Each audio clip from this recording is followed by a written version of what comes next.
अब पढ़ेंगे हम applied mechanics, chapter 2 applied mechanics. Applied mechanics में सबसे पहले जो टॉपिक है जो हम कवर करेंगे, अप्लाइड मैकेनिक्स होते क्या है? It is the branch of science. Applied mechanics, applied mechanics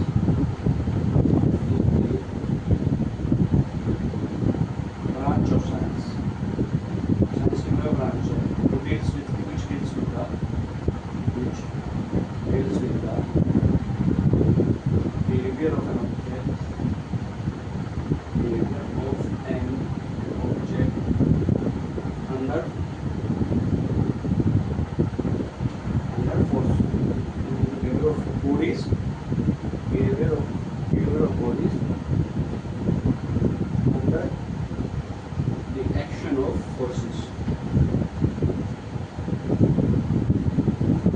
branch की वो साइंस है जो behavior of body डील करते हैं under the action of forces। ये दो टाइप के होते हैं, statics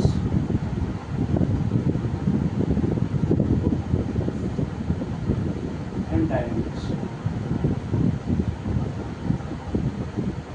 statics and dynamics. Static तो होती है जहाँ पे बॉडी एट रेस्ट, डायनेमिक्स मतलब जहाँ बॉडी एट मोशन में। इसको फर्दर क्लासिफाई किया गया दो, एक काइनेमेटिक्स और काइनेटिक्स। काइनेमेटिक्स और सेकंड है काइनेटिक्स।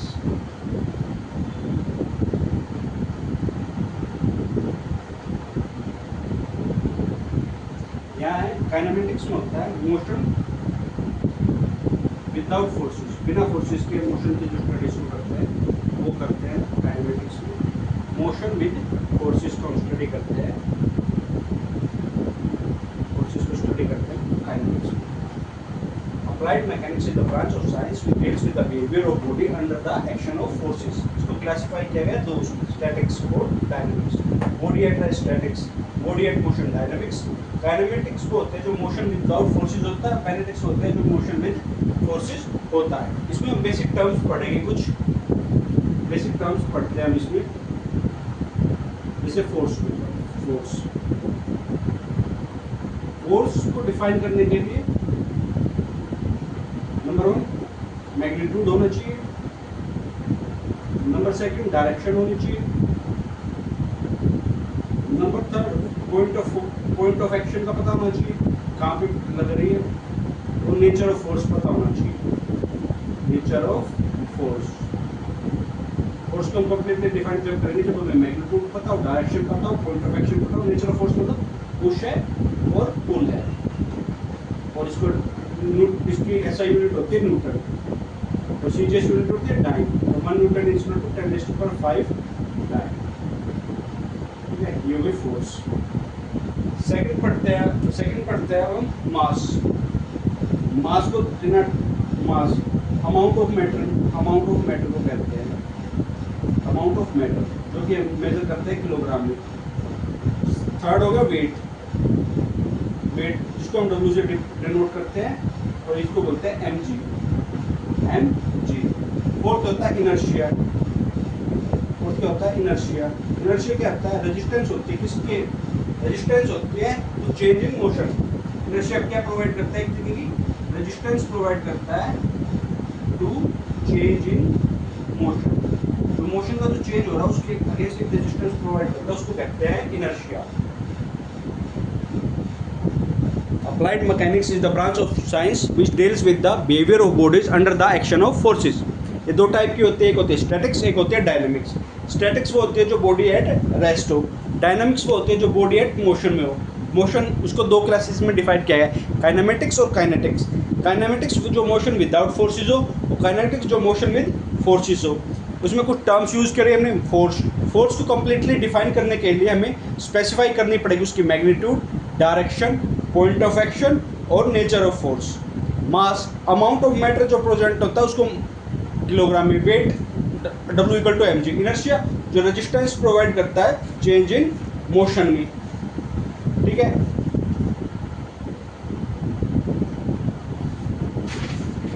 इसमें एक एल्बर्ट्स प्रिंसिपल और पढ़ लेते हैं। एल्बर्ट प्रिंसिपल हमें क्या कहता है? Albert Albert's principle. Albert principle से हम क्या करते हैं, एल्बर्ट का जो प्रिंसिपल होता है उससे हम करते हैं, कन्वर्ट कर देते हैं dynamic into static, convert dynamic into static, मतलब जो डायनामिक है उसको स्टैटिक में कन्वर्ट कर देता है, कन्वर्ट डायनामिक इनटू स्टैटिक। ये एल्बर्ट्स का प्रिंसिपल करता है, जो डायनामिक को स्टैटिक में कन्वर्ट कर देता है। सेकंड, ऑलवेज ऐड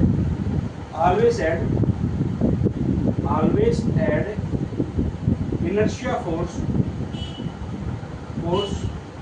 जो इनर्शिया फोर्स होते हैं उसको ऐड करो opposite to the motion, opposite to motion. ठीक है, F माइनस जो फोर्स होती है उसको क्या करते हैं, F plus minus M A equals to 0।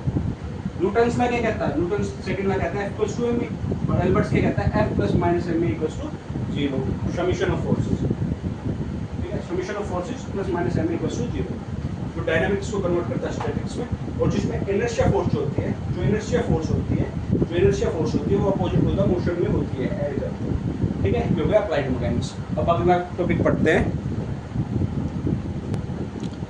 Second पढ़ते हैं law of forces.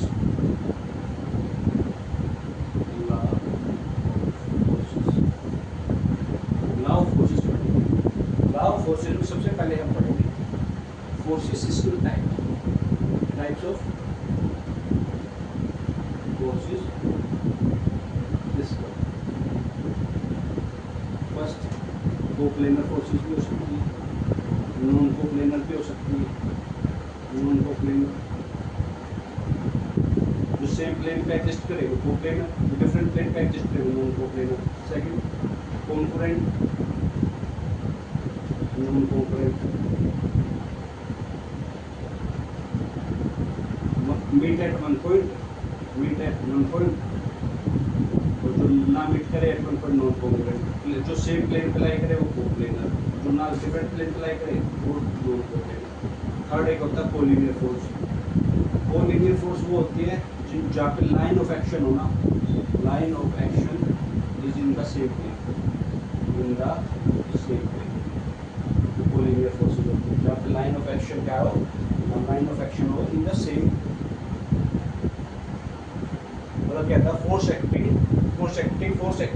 Upon a body same at every point on its line of action. जैसे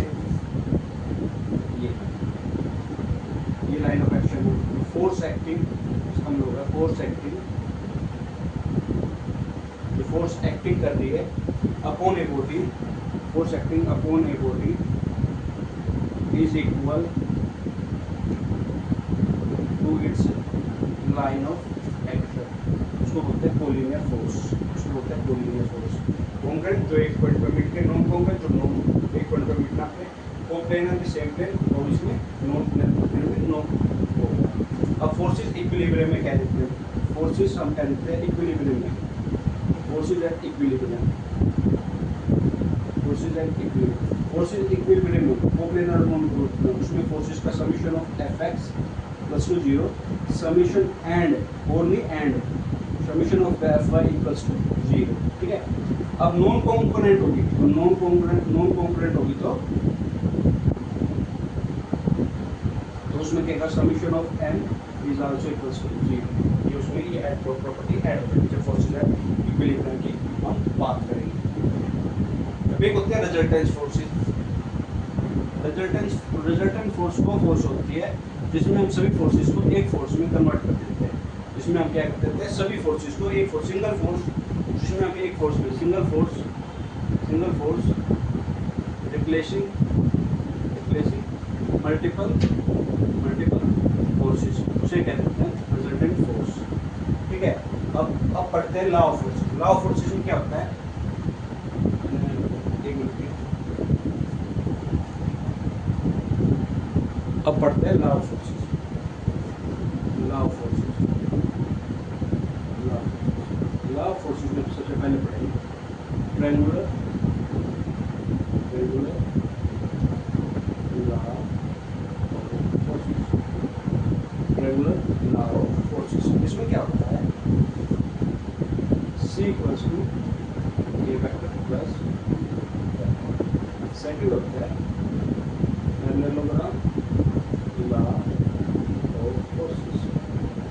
इसमें रिजल्टेंट आता है वो होता है मैग्नीट्यूड F1 का स्क्वायर प्लस F2 का square plus 2F1 F2 cos theta, और जो एंगल आता है tan अल्फा वो होगा F2 sine theta upon F1 plus F2 cos theta. ठीक है, जैसे कि ये होता है F1, ये हो गया F2, तो F1 और F2 के बीच जो एंगल होता है वो होता है थीटा, तो जो रिजल्टेंट होता है R, इस ये एंगल होता है अल्फा। ठीक है, resultant F1 plus F2 F2 F1 plus F2 कोस 90 हो तो सीधा पाइथागोरस थ्योरम लगाएंगे, रिजल्टेंट आएगा। कोस 120 डिग्री हो तो एक वैल्यू की रिजल्टेंट एक वैल्यू के बराबर हो जाएगा, क्योंकि कोस 120 माइनस की साइन काटते ही F1 से F2 कट जाएगा तो बराबर आ जाएगा, हम दोनों फोर्स बराबर हो जाएंगे। ठीक है, अब एक और को पढ़ते हैं इसमें लेविस थ्योरम। लेविस थ्योरम क्या कहती है? लेविस थ्योरम तो तीनों फोर्सेस एट इक्विलिब्रियम होगी, F1 by sine alpha equals to F2 by sine beta, F3 by sine gamma.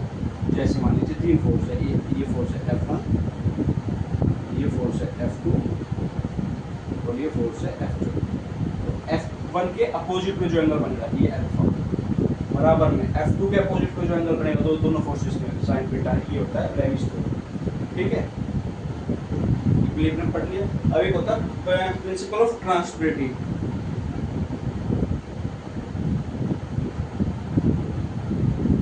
Principal of transmissibility, principle of transmissibility क्या है? Forces acting on a body forcing act करेगी upon a body is transferred upon its line of action. जो line of action क्या होगा उसके according forces acting on a body is same at, मतलब forces acting upon a body is same at every point, same at every point upon its line of action. Force acting upon a body is same at every point upon its line of action. ये होता है process of transmittivity, जो हमने पीछे भी पढ़ा है। ठीक है, ट्रांसमिसिबिलिटी, ट्रांसमिसिबिलिटी